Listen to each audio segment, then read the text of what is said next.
I never thought a snowplow could ruin my life 6 times in one winter.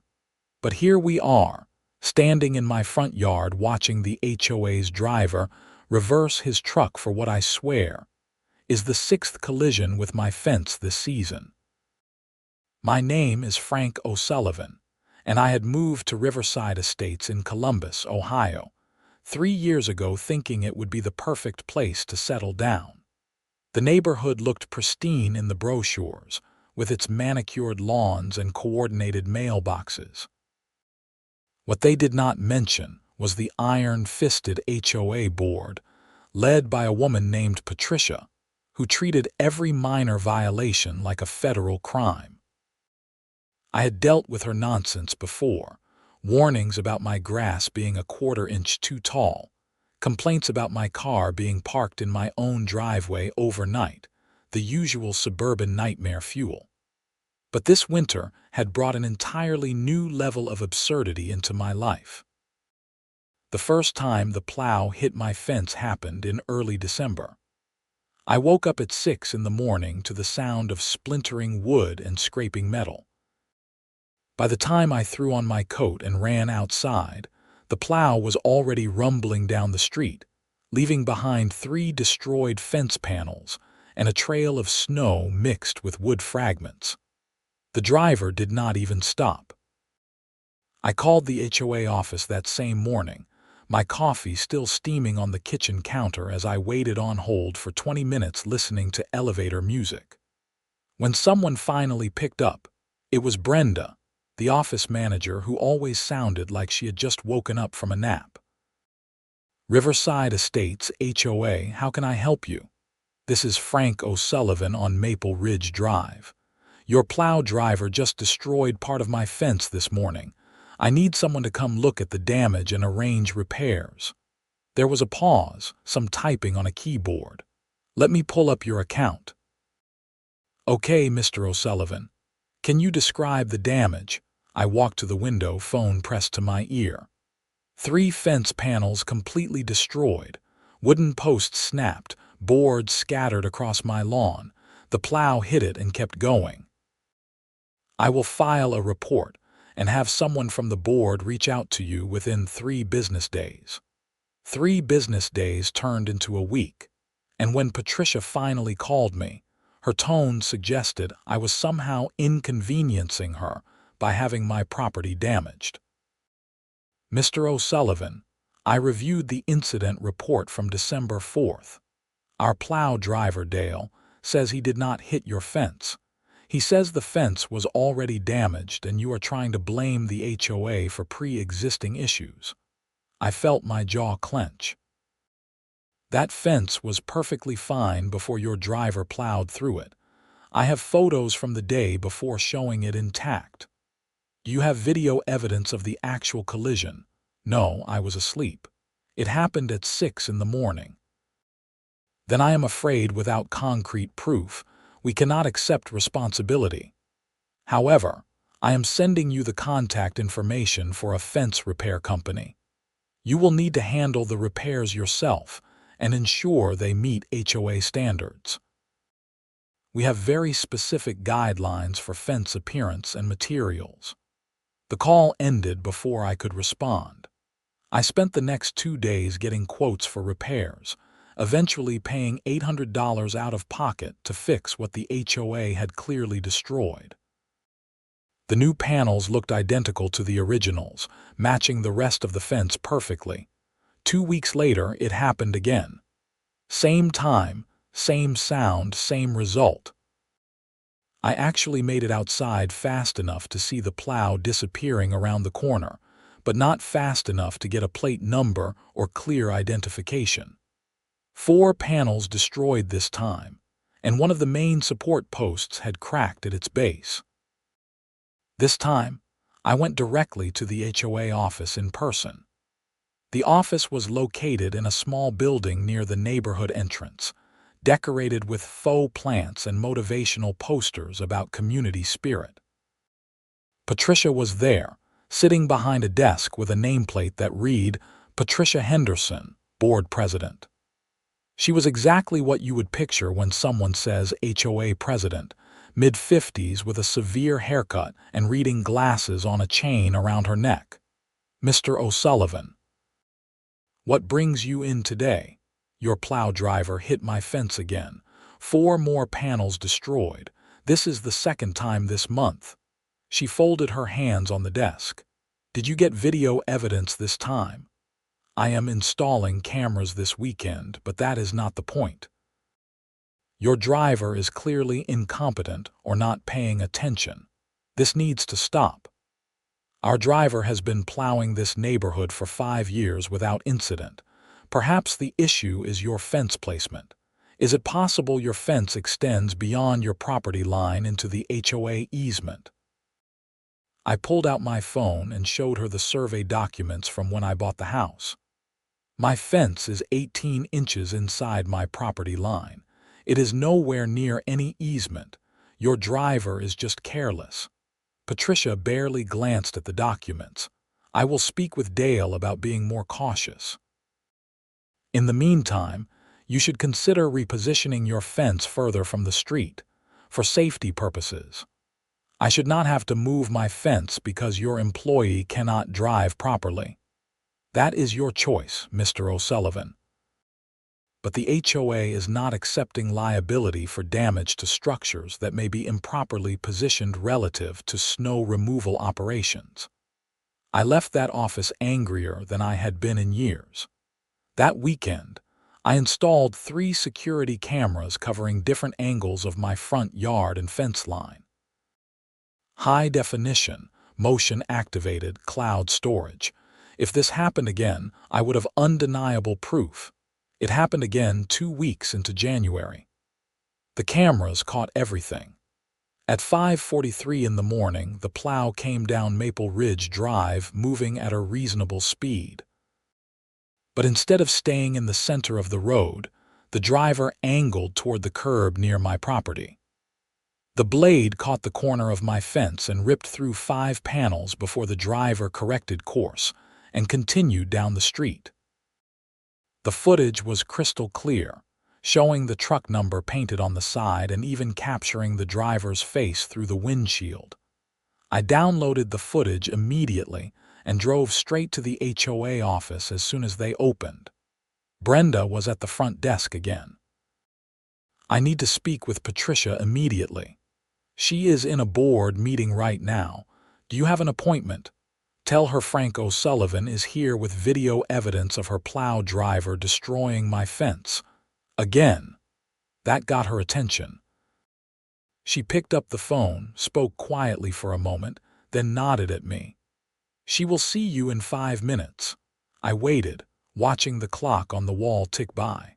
Other residents came and went, dropping off HOA dues checks and filing maintenance requests. Everyone seemed content with the system except me. Patricia emerged from the back office, waving me in without a smile. "You said you have video." I pulled up the footage on my phone and played it for her. We watched together as the plow clearly, unmistakably, drove into my fence and destroyed 5 panels before driving away. There. Clear as day. Your driver hit my fence. 3rd time this winter. I want the HOA to pay for repairs, and I want assurance this will not happen again. Patricia watched the video a second time, her lips pressed into a thin line. "I see. This is concerning. However, I need to review this with the full board before we can make any decisions about liability or payment. We have our monthly board meeting next Tuesday. You are welcome to attend and present your case." My case? The video shows exactly what happened. This is not a case, it is documented fact. The board still needs to vote on any expenditure of HOA funds. That is how our bylaws work. I will add you to the agenda for Tuesday at 7 p.m. Bring multiple copies of the video on USB drives for board members to review. The meeting was exactly as bureaucratic and frustrating as I expected. The board consisted of Patricia and 4 other residents, none of whom I had interacted with before. They sat at a long table in the community center, while about 15 other residents filled the audience chairs. I presented the video, explained the situation, and provided documentation of all 3 incidents. The board watched the video in silence. One member, an older man named George, spoke first.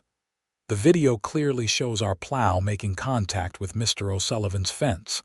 I do not see how we can deny responsibility here. Patricia jumped in immediately. The question is whether the driver was negligent or if this was an unavoidable accident due to road conditions and sight lines. Dale is a contracted employee, and if we determine he was at fault, the claim would need to go through his insurance, not HOA funds. Another board member, a woman named Susan, nodded along. We also need to consider if there are contributing factors. Mr. O'Sullivan, how visible is your fence in early morning darkness and snow conditions? I stared at her. It is a wooden fence on my property line. It does not move. It is in the same place it has been for the 10 years before I bought the house. The driver should know where it is. But in poor visibility conditions, accidents can happen, Susan continued. Perhaps we should consider requiring reflective markings on all fences within 50 feet of the street. For safety. The meeting dragged on for another 45 minutes. The board ultimately voted to have the HOA's insurance adjuster review the claim, which would take another 2 weeks. In the meantime, I was told to get repair estimates from 3 different contractors, all of whom had to be approved by the HOA's architectural committee. I went home that night and began researching my options.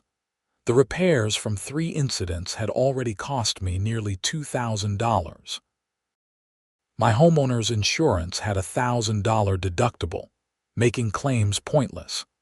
And now the HOA was stalling, hiding behind procedures and committees. The insurance adjuster came out in late January, a tired-looking man named Mike who spent 15 minutes examining the fence and taking photos. He asked me a few basic questions about the incidents, looked at the video on his tablet, and said he would submit his report within a week. 2 days after the adjuster's visit, it happened again. 4th time. The cameras caught it all again. This time the plow hit with enough force to tear out a support post completely, sending it flying into my yard. 6 panels destroyed, 1 post obliterated. The driver paused this time, and I could see him looking at the damage in his mirrors, but then he just drove away. I was done playing nice. I called a lawyer that morning, a property attorney named Richard Chen who specialized in HOA disputes. His office was in downtown Columbus, a modern building with glass walls and minimal furniture. Richard himself was in his early 40s, sharp suit, sharper mind. "Tell me everything," he said after we sat down in his office. I laid it all out. 4 incidents, thousands in damage, HOA stonewalling, clear video evidence. Richard took notes on a legal pad, nodding occasionally. HOAs have broad protections under Ohio law, but they are not immune to liability for negligence or property damage. The video evidence is strong. The pattern of repeated incidents is even stronger. Here is what I recommend. We send a formal demand letter to the HOA board requiring them to pay for all past damages and implement immediate corrective measures. If they refuse or stall, we file suit in small claims court. Given the amounts involved, we can likely stay under the small claims threshold. What about preventing future incidents? I cannot just keep replacing my fence every 2 weeks. Richard leaned back in his chair. That is trickier. You could seek an injunction preventing the plow driver from operating in your area, but that would require a full lawsuit and could take months. Your best immediate option is hardening the target. Make your fence more resistant to impact, or install barriers that protect it. The HOA has rules about fence appearance and materials. Would they try to stop me from reinforcing it? Possibly. But if they do, that becomes part of the larger pattern of unreasonable conduct. Document everything. If you make modifications for legitimate safety and protection reasons, you have a strong argument. I left his office with a plan. Richard would draft the demand letter while I figured out how to protect my fence from the next inevitable collision. I spent that evening researching impact barriers and defensive landscaping. The solutions ranged from decorative boulders to steel posts, but everything had pros and cons. The demand letter went out 3 days later via certified mail. It outlined all 4 incidents, attached video evidence, and demanded payment of $3,200 for repairs, plus an additional $1,000 for legal fees and damages. The letter gave the HOA board 14 days to respond. Patricia called me directly the day she received the letter. Her voice had lost its condescending tone and now carried an edge of anger. "Mr. O'Sullivan, this demand letter is completely unacceptable. You are threatening legal action over minor property damage that may or may not be the HOA's responsibility. The video evidence proves responsibility. This has happened 4 times. I have been more than patient. Our insurance company is still reviewing the claim. This letter is premature and, frankly, hostile. The board is very disappointed in your unwillingness to work cooperatively with the community." I have been trying to work cooperatively for 2 months while my fence keeps getting destroyed. The time for cooperation ended when your driver hit my fence for the 4th time and drove away. If you pursue legal action, the board will have no choice but to scrutinize your property for code violations. I am sure we can find numerous issues that would require expensive corrections on your part.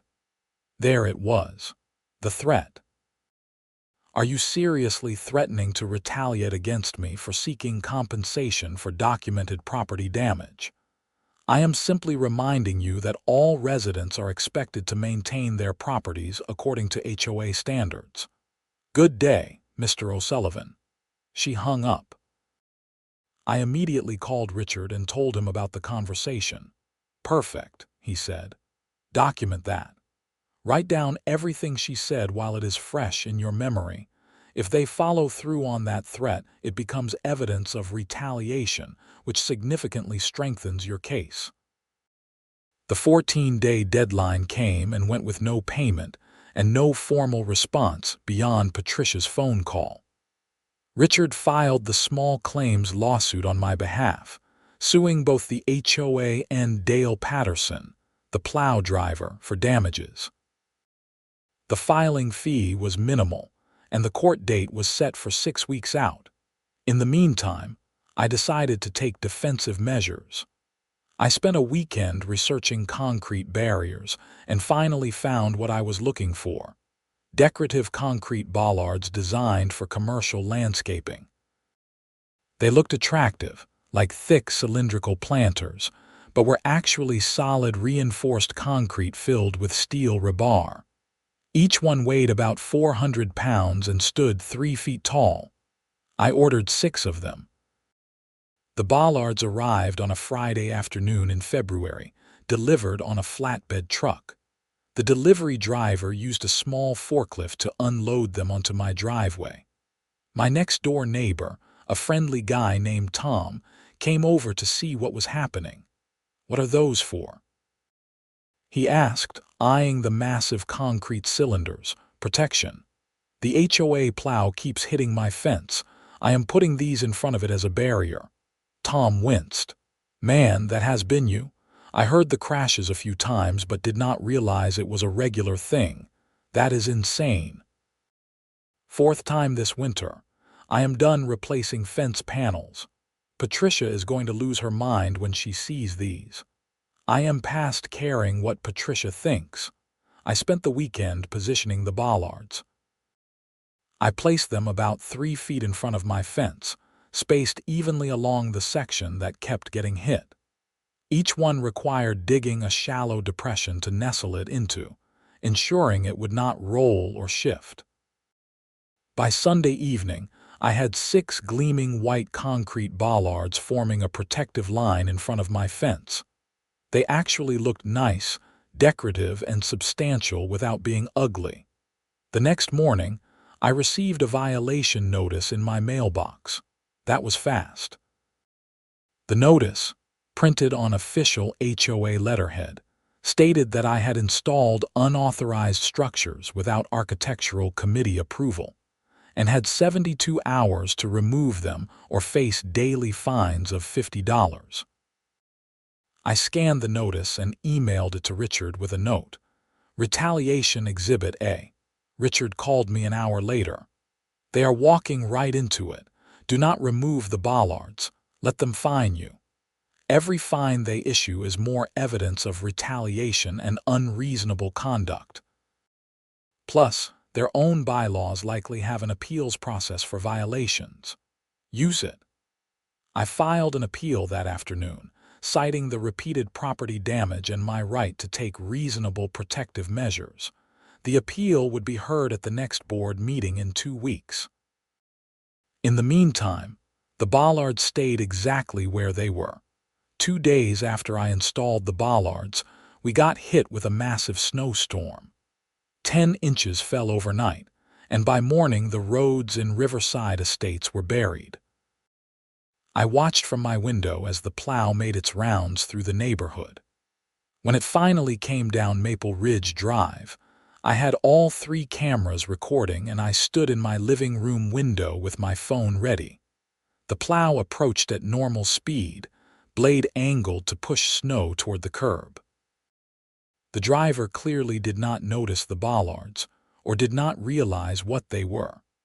The truck drifted toward the curb just like it had in all the previous incidents, following the same careless pattern. The plow blade hit the first bollard with a sound like a gunshot. The impact was instantaneous and catastrophic. The bollard did not budge. The plow blade buckled, metal shrieking as it bent and twisted.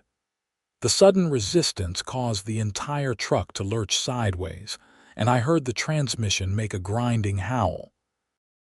The driver slammed on the brakes, but momentum carried the truck forward into the second bollard. This one caught the front passenger side tire, and I watched the tire explode in a spray of rubber. The truck finally stopped, tilted at an angle with its front end destroyed. Steam poured from under the crumpled hood. The blade was bent nearly 90 degrees and fluid leaked onto the snow-covered street. The driver, Dale, sat in the cab looking stunned. I grabbed my coat and walked outside.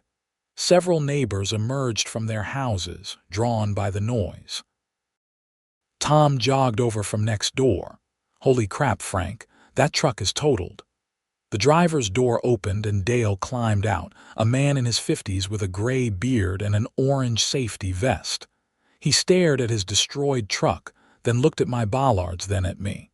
"What the hell are those things?" He shouted. "Concrete barriers, installed to protect my fence from negligent plow drivers. You cannot just put concrete blocks in the street. They are not in the street. They are on my property, about 3 feet inside my property line. Same as my fence, which you have hit 4 times this winter." Dale's face turned red. "You destroyed my truck." "No, you destroyed your truck by driving into solid concrete. Maybe if you had been more careful, or if you had stopped hitting my fence the first 4 times, this would not have happened." More neighbors gathered, creating an audience. Dale pulled out his phone and called someone, pacing beside his ruined truck and gesturing angrily. Within 10 minutes, Patricia's car came speeding down the street. She parked haphazardly and got out, her face a mask of fury. "Mr. O'Sullivan, what have you done?" "I installed protective barriers on my property. Your driver hit them." She looked at the truck, at the bollards, back at me. "Those barriers are a hazard. They are not approved by the architectural committee. You received a violation notice, and I filed an appeal. The barriers remain in place pending the appeal hearing. This is outrageous. You deliberately sabotaged HOA property. The truck is not HOA property. It belongs to Dale's company. And I did not sabotage anything. I placed concrete barriers on my own property to prevent further damage from a repeatedly negligent driver. If Dale had stayed in the center of the road where a plow is supposed to operate, none of this would have happened. Patricia turned to Dale. "Did you hit his fence before?" Dale hesitated, glancing between Patricia and me. "I mean, maybe once or twice by accident." "It is hard to see in the dark and snow." "4 times," I said. "I have video of all 4 incidents, clear footage showing the truck number and your face. My lawyer has copies." Patricia's expression shifted from anger to something closer to panic. She pulled Dale aside and they had a heated, whispered conversation. I stood with my arms crossed, watching. Tom stood beside me, looking thoroughly entertained. "This is the best thing that has happened in this neighborhood in years," Tom whispered. Patricia returned, her composure somewhat restored. "Mr. O'Sullivan, this situation has clearly escalated beyond reason. I am calling an emergency board meeting for tonight to address these issues. I expect you to attend." "I will be there." A tow truck arrived about an hour later to haul away Dale's destroyed plow. The damage was extensive. The front axle was bent, the blade was scrap metal, the engine leaked oil and coolant, and the passenger side tire was shredded. I took extensive photos and videos of everything before the truck was loaded onto the flatbed and driven away. The emergency board meeting that evening was packed. Word had spread through the neighborhood, and at least 40 residents showed up to watch the drama. The community center had never been so full. Patricia sat at the head table with the other board members, looking grim. "This emergency meeting has been called to address safety concerns raised by unauthorized structures installed by resident Frank O'Sullivan." "Mr. O'Sullivan, you have 5 minutes to explain yourself." I stood, holding a folder of printed documents and photos. "Over the past 2 months, the HOA's plow driver has hit and destroyed my fence on 4 separate occasions. I have video evidence of each incident." I passed out copies of key video frames showing the truck clearly hitting the fence. I filed reports with the HOA office each time. I was told there was no proof, that I needed to pay for repairs myself, and that my fence might be improperly positioned. I have paid over $3,000 in repair costs. I laid out the timeline, the stonewalling, Patricia's threat of retaliation, and my attorney's demand letter. After the 4th incident, I installed concrete bollards on my property, well inside my property line, to protect my fence from further damage. This morning, the plow driver once again drifted toward my property and struck the bollards, damaging his truck. This damage is the direct result of the same negligent driving pattern that destroyed my fence 4 times. The bollards are decorative concrete planters. They are not a hazard. They are a reasonable protective measure on private property. I sat down. The room buzzed with whispered conversations. Patricia cleared her throat. "Thank you, Mr. O'Sullivan. The board is very concerned about the safety implications of placing concrete barriers near the street without approval. Regardless of past incidents, residents cannot simply install whatever they want. We have rules for a reason." George, the board member who had seemed reasonable before, spoke up. "Patricia, he has shown us pretty clear evidence that the plow hit his fence 4 times. Those videos do not lie, and the bollards are on his property, not in the right-of-way. I am not sure we have grounds to force removal." Susan jumped in. but the architectural guidelines require approval for any exterior structures. He violated that policy. Because the HOA refused to address the underlying problem, I said, you left me no choice but to protect my own property. Another board member, a younger man named Jeff, raised his hand. Can we talk about the elephant in the room? Our plow driver hit someone's fence 4 times and we did nothing about it. Now his truck is wrecked, and we are trying to blame the homeowner who just wanted his fence to stop being destroyed. This is absurd. The meeting devolved into arguing between board members. Patricia tried to maintain control but was clearly losing the room. Several residents spoke up from the audience, some supporting me, others questioning why the HOA had not addressed the plow issue earlier. Finally, Patricia called for a vote on whether to require removal of the bollards. The vote was 2 in favor of removal, 3 against. The bollards could stay. Patricia's face was stone. Fine. The bollards can remain. However, the board reserves the right to revisit this decision if additional safety concerns arise. Meeting adjourned. People filed out of the community center, several stopping to shake my hand or pat me on the back. Tom caught up with me in the parking lot. That was amazing. Patricia looked like she was going to explode. This is not over. She is going to keep pushing. Probably. But you have got video evidence and half the neighborhood on your side now. Good luck. The next morning, I received an email from Dale's insurance company. They were investigating the incident and requesting a statement from me. I forwarded the email to Richard, who advised me not to provide any statement without his review. They are going to try to claim you created a hazard, Richard explained over the phone. But you have a strong defense. The bollards are on your property, clearly visible, and installed as a direct response to repeated property damage.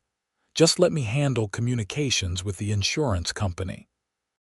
A few days later, Richard received a letter from the HOA's attorney. The letter asserted that my bollards violated multiple HOA covenants and demanded removal within 30 days, or the HOA would seek a court order. Richard responded with a detailed letter outlining the repeated fence damage, the HOA's failure to address the problem, Patricia's retaliatory threats, and the clear video evidence supporting my actions. He also pointed out that the HOA's own bylaws allowed for reasonable property protection measures. Weeks went by. The small claims court date approached. Dale's insurance company denied any liability for the truck damage, claiming I had created an unexpected hazard. Richard filed a counterclaim on my behalf, adding the truck damage to our case as evidence of the ongoing negligence pattern. In early March, about a week before the court date, I received a call from George, the reasonable board member. Mr. O'Sullivan, this is George Peterson from the HOA board. Do you have a few minutes to talk? Sure. I want to be upfront with you. Patricia is digging in her heels on this whole situation, but several of us on the board think this has gone too far. The video evidence you showed us was damning. Dale clearly hit your fence multiple times, and the HOA should have dealt with it immediately. I have been reviewing our options, and I think we should settle this before it goes to court. I am listening. The HOA will pay for all your fence repairs, $3,200. We will also issue a formal apology and implement new training and oversight procedures for our plow contractor. In exchange, you would drop the lawsuit and agree not to pursue additional damages. What about the truck damage? Dale's insurance is trying to come after me for that. That is between you and Dale's insurance. The HOA cannot take responsibility for that, but I will personally testify that Dale had a pattern of hitting your fence if it comes to that. I thought about it. The settlement would make me whole on the fence repairs, which was my main goal. The truck damage was Dale's own fault for careless driving. "I want one more thing," I said. "The bollards stay permanently with no further violation notices or threats of removal." "Agreed. I will draft a settlement agreement and send it to your attorney for review." The settlement documents arrived 3 days later. Richard reviewed them carefully and suggested a few minor changes, which George accepted. 2 days before the court date, I signed the settlement agreement. The HOA paid $3,200 into Richard's trust account, which he then transferred to me after deducting his fees. Patricia never apologized personally, but the formal letter from the board acknowledged the repeated damage and expressed regret for how the situation was handled. It was as close to an admission of fault as I was likely to get. The bollards remained in place, now with official HOA approval documented in my property file. Dale's insurance company eventually dropped their claim against me after Richard sent them copies of all the video evidence and the settlement agreement with the HOA. Without grounds to pursue me, they ate the cost of the destroyed truck. But the story did not end there. About 2 weeks after the settlement, Tom knocked on my door one evening with a concerned look. "Hey, Frank, you should know something. Patricia has been going around the neighborhood talking about you. She is telling people you are a troublemaker and that everyone should be careful about associating with you." "Seriously, we settled the case. What more does she want?" "I think she is embarrassed. The whole thing made her look bad and she is not handling it well. Just wanted to give you a heads up." Over the next few weeks, I noticed subtle changes. The neighborhood email newsletter, which Patricia controlled, stopped including my address in community event announcements. I would find out about yard sales or block parties only after they happened. My requests for copies of HOA financial records, which were supposed to be available to all residents, got delayed or ignored. Richard had warned me this might happen. Petty retaliation is common with HOA disputes, even after settlement. Document everything. If it gets bad enough, we can go back to court. In late March, I received another violation notice. This one cited my mailbox as being faded and not meeting aesthetic standards. My mailbox was 3 years old and looked identical to every other mailbox on the street. I took photos of my mailbox and 5 others nearby, all showing similar minor wear. I filed an appeal. At the next board meeting, I presented my photos and asked why I was being singled out when other mailboxes showed the same normal wear and tear. Patricia barely looked at the photos. The Architectural Committee has discretion in enforcement. If your mailbox has been cited, it needs to be addressed. George intervened. "Patricia, these photos show that Mr. O'Sullivan's mailbox is no different from others on his street. This looks like selective enforcement." "Are you questioning the committee's judgment?" "I am questioning why we are targeting one resident who recently settled a dispute with the HOA. It looks like retaliation, which exposes us to legal liability." Susan sided with George. "He is right, Patricia. We should drop this violation." The vote was 3-2 to rescind the violation. Patricia's control was slipping, and she knew it. After the meeting, George pulled me aside. "Listen, there is something you should know. Several residents have approached me and Jeff about recalling Patricia from the board. She has been too aggressive, too vindictive. People are tired of it. We are looking into the recall process outlined in the bylaws." "How does that work?" "We need signatures from 20% of residents to trigger a recall election. If we get that, there is a special vote. Simple majority can remove her and appoint a replacement. Are you interested in helping gather signatures?" I thought about it. Part of me wanted to walk away and just live my life. But Patricia had made things personal, and the neighborhood deserved better leadership. "I am in. Tell me what you need." Over the next month, George and Jeff led a quiet campaign to gather signatures for the recall petition. I helped by talking to neighbors and explaining the situation to people who had not been following the drama. The response was overwhelmingly positive. Apparently, my fence situation was just the latest in a long pattern of Patricia's authoritarian behavior. Other residents shared stories of unfair fines, ignored maintenance requests, and general hostility toward anyone who questioned her decisions. We reached the signature threshold in early May. The petition was submitted to the HOA board, triggering an automatic recall election within 30 days. Patricia could not block it. The bylaws were clear. The recall election was scheduled for June 3rd. Patricia went into full campaign mode, sending emails defending her record and attacking her critics. She claimed the recall was being driven by troublemakers who wanted to turn the neighborhood into a lawless mess. She cited my dangerous concrete barriers as an example of what would happen if the board did not maintain strict standards.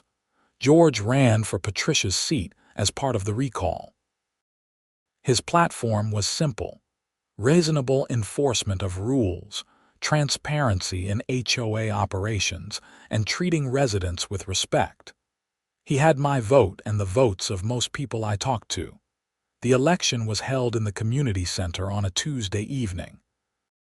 Turnout was massive, over 70% of households.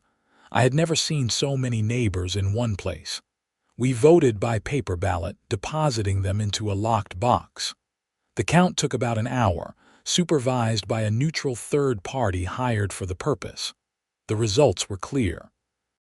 Patricia was recalled by a vote of 73% in favor of removal. George was elected to replace her with 68% of the vote. The room erupted in applause when the results were announced. Patricia stood stiffly, gathered her papers, and walked out without a word.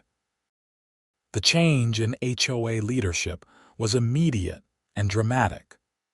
George's first action as board president was to institute open office hours where residents could drop in with questions or concerns. He published the HOA's financial records on the neighborhood website, showing exactly where dues money was being spent.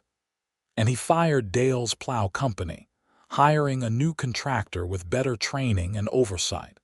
As for me, I became something of a neighborhood legend. The guy who stood up to the tyrannical HOA president and installed concrete barriers that totaled a plow truck. People I had never met would stop me on walks to shake my hand or thank me for speaking up. The bollards remained in place, now decorated with seasonal flowers and built-in planters on top. They became a conversation piece, a visible reminder that sometimes you have to stand your ground, even against the bureaucratic absurdity of a homeowners association. By late summer, things had settled into a comfortable rhythm. The new board was reasonable and responsive. Violations were enforced fairly and consistently. Maintenance issues got addressed promptly. It felt like a real community instead of a dictatorship. One evening in August, I was sitting on my porch when George walked by on an evening stroll. He waved and came up the driveway. "Evening, Frank." "How are things?" "Good. Really good, actually. Thanks for everything you did with the board." "I should be thanking you. If you had not stood up to Patricia, the rest of us might never have found the courage to push for change. Your fence drama was the catalyst for something much bigger." "I just wanted to stop replacing fence panels," George laughed. "Sometimes that is all it takes. One person saying enough is enough." We talked for a while about neighborhood plans, upcoming events, and the general state of things. It was a pleasant conversation, the kind you have with someone you respect and trust. After George left, I sat on my porch watching the sunset. My fence was intact, my bollards stood guard like white concrete sentinels, and my neighborhood had transformed from a source of stress into something approaching pleasant.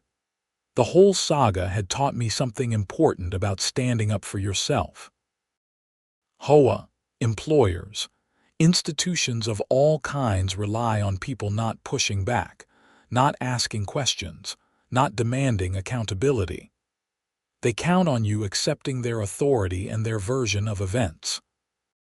But when you document everything, stand your ground, and refuse to be bullied, even the most entrenched power structures can be challenged.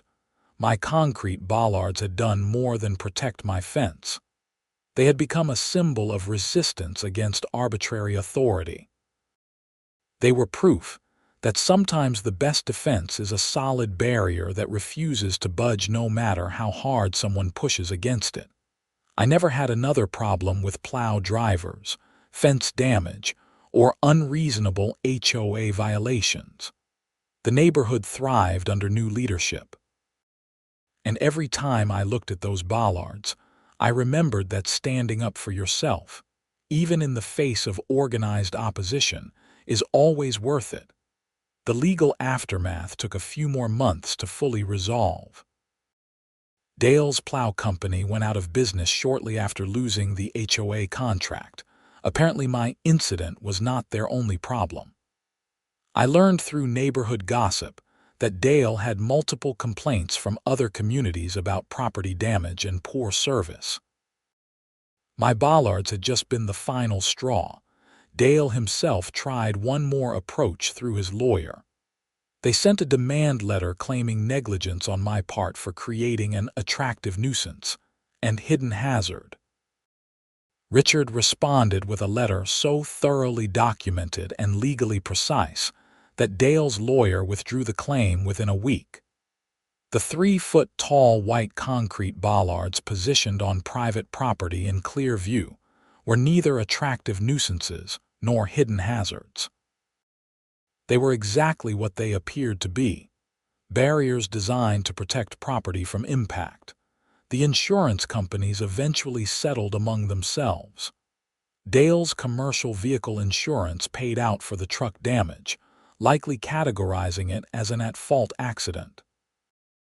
The HOA's liability insurance covered my settlement payment.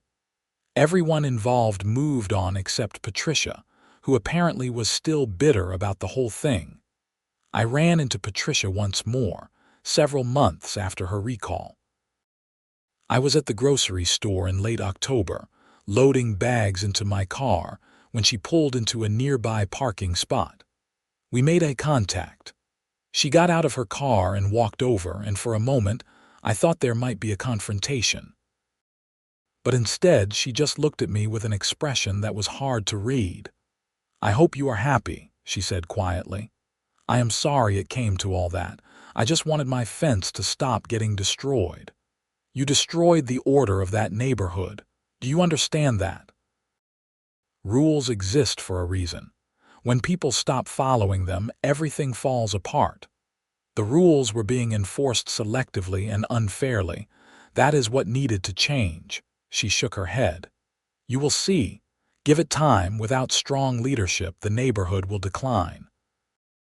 Property values will drop, standards will slip, and you will have only yourself to blame.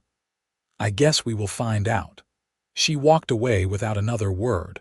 I watched her go, feeling something close to pity. Patricia had invested so much of her identity in being the HOA president, in being the enforcer of standards, that losing that role had left her adrift. But the neighborhood did not decline. Property values stayed strong. Standards did not slip. What changed was the atmosphere. People actually wanted to attend board meetings now, to volunteer for committees, to participate in community events. The HOA became what it was supposed to be, a tool for maintaining common areas and organizing collective action, not a mechanism for one person to exercise petty authority. My fence stood intact through the rest of that winter and into the next. When snow fell, the new plow contractor took care to stay in the center of the road, and the blade never came within 5 feet of my property. The bollards remained in place, a permanent fixture that had earned its spot through sheer necessity. I kept all the documentation from the saga in a file folder in my home office. Video footage, photos, letters, legal documents, settlement agreements. Every piece of evidence that proved what had happened. Richard suggested keeping everything for at least 7 years in case any related claims emerged, but I planned to keep it permanently. It was a record of something important, a reminder that documentation and persistence can overcome even entrenched bureaucratic opposition. The neighborhood newsletter, now managed by a rotation of volunteers instead of Patricia alone, ran a feature story about the fence incident and HOA reform. They interviewed me, George, and several other residents about what had changed. The article was fair and balanced, acknowledging that HOAs serve important functions while also highlighting the dangers of unchecked authority and selective enforcement. Other neighborhoods in the area reached out to learn about our recall process and governance changes. Apparently, tyrannical HOA boards were a common problem, and our successful reform effort provided a roadmap for others. George ended up speaking at a local homeowners association conference about best practices for HOA governance. He always credited my fence situation as the catalyst that made change possible. As the 1-year anniversary of the Plow truck incident approached, Tom suggested we throw a party. "Come on, it will be funny. We can call it the Bollard Festival. Celebrate the day you took down Patricia's empire with concrete and rebar," I laughed. "That seems excessive." "Fine, just a small gathering then, barbecue at your place. Invite some neighbors. We can tell stories and enjoy the fact that the neighborhood is actually pleasant now." We did end up having that barbecue in February, almost exactly 1 year after the truck was totaled. About 20 neighbors came, including George and Jeff and several families from nearby streets. We grilled burgers and hot dogs, stood around the fire pit in my backyard, and swapped stories about HOA absurdities. Someone brought a novelty cake, decorated with tiny fondant bollards arranged around a frosting fence. It was ridiculous and perfect. We ate cake and laughed about the whole saga, about Patricia's recall, about the transformation of the neighborhood. As the evening wound down and people headed home, I stood in my front yard looking at the bollards. They were just concrete cylinders, simple and functional. But they represented something larger. The idea that you do not have to accept damage to your property, abuse of authority, or bureaucratic stonewalling. Sometimes you can just install barriers, stand your ground, and let the problem crash into your defenses instead of you constantly rebuilding what keeps getting torn down. The fence panels that had been destroyed and replaced multiple times were still intact, protected by their concrete guardians. The Plow trucks that serviced the neighborhood now gave my property a wide berth. The HOA board treated residents with respect and fairness, and I had peace of mind knowing that my property was secure. Looking back on everything that happened, I realized the fence was never really the issue. The fence was just where the problem became visible. The real issue was an HOA board that refused to acknowledge mistakes, take responsibility, or treat residents as valued members of a community. Dale's careless driving was bad, but the HOA's response to it was worse. They chose bureaucracy over basic fairness, and that choice forced me to take matters into my own hands. The concrete bollards were a solution born of frustration and necessity. They were not elegant or sophisticated. They were blunt instruments, literally and figuratively. But sometimes that is what you need. Sometimes the answer to a problem that keeps recurring is to place an immovable object in its path and force a new outcome. I would not recommend my approach to everyone facing HOA problems. Legal action is expensive and stressful. Installing concrete barriers is drastic, but I would recommend the principles behind what I did. Document everything. Stand up for your rights. Do not accept abuse or negligence, and be willing to take action when negotiation fails. The neighborhood I live in now is not perfect. No community is.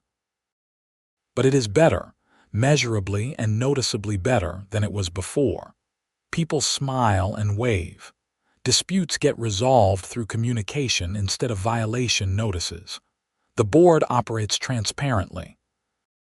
And my fence stands intact, a quiet testament to the idea that sometimes you have to protect what is yours. 3 years after the initial incident, I still live on Maple Ridge Drive. The bollards are still there, now weathered and blended into the landscape. Ivy grows around their bases in summer.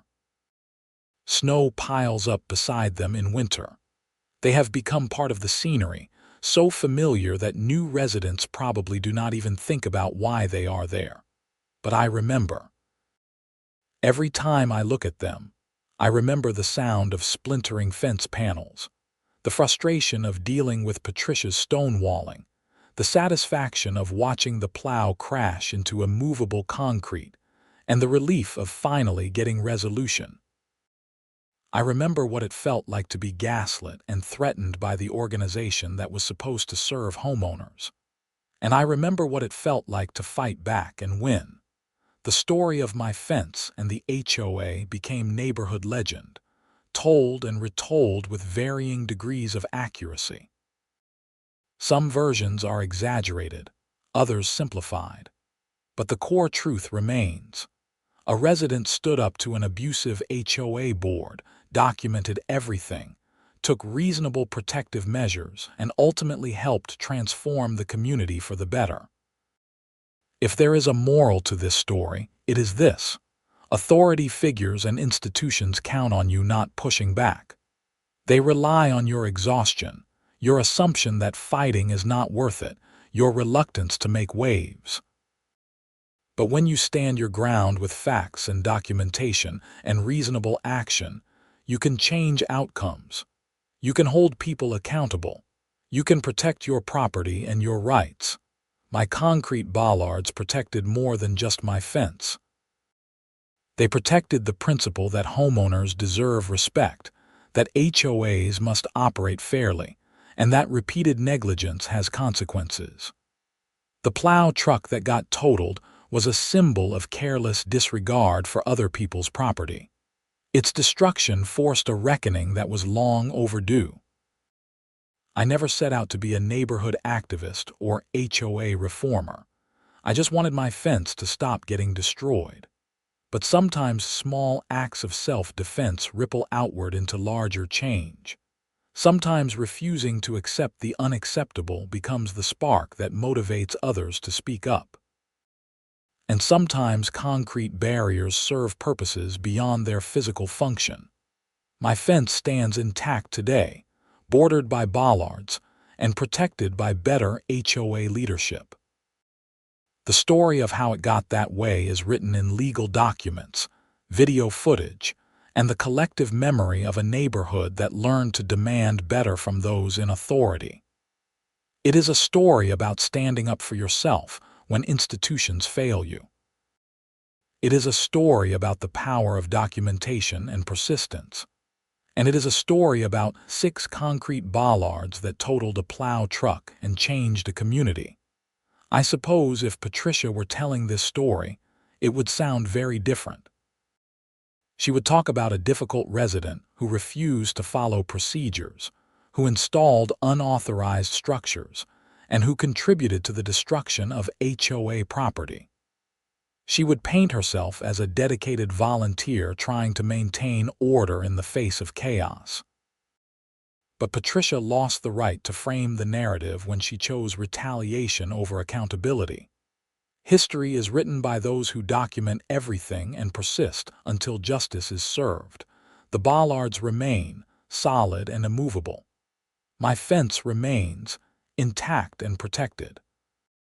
And I remain, a resident of Riverside Estates who learned that sometimes the only way to stop a recurring problem is to place something so solid in its path that the problem destroys itself trying to continue.